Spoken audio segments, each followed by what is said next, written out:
The UNM Athletics department is deep in the budget hole. Now it's time to figure out how to start digging out. News 13's Jeannie Nguyen is live at University Stadium with details.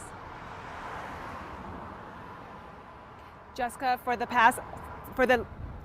seventh time in the past 9 years, the athletic department has been in the red. This time it's $1.5 million short.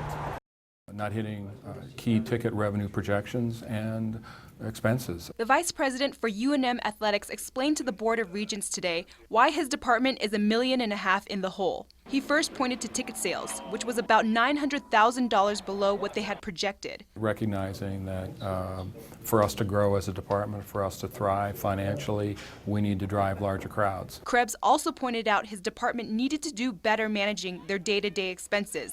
The UNM president agrees.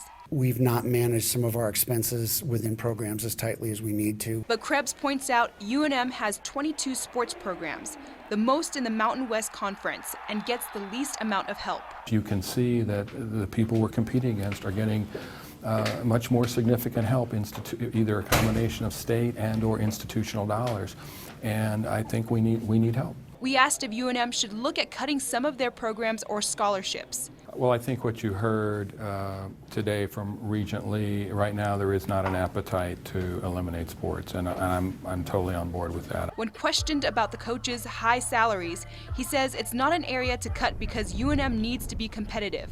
UNM will have to cover the budget shortfall like they've done in recent years. Krebs says he's working to turn things around. Coach Davies I think he's proven over the last 4 or 5 years that we're putting a very competitive team on the field. And we need to do a better job in the department of messaging that and getting fans to come out. Krebs says he hopes some of the shortfall will be made up through alcohol sales at football games later in the season. They also want to lobby for equal state funding since New Mexico State receives more than UNM, and they're also looking at increasing student fees. Jess, back to you. All right, thank you, Jeannie. UNM Athletics is also hoping to boost revenue next year when Wise Pies will have to pay an additional $500,000 a year for naming rights at the pit.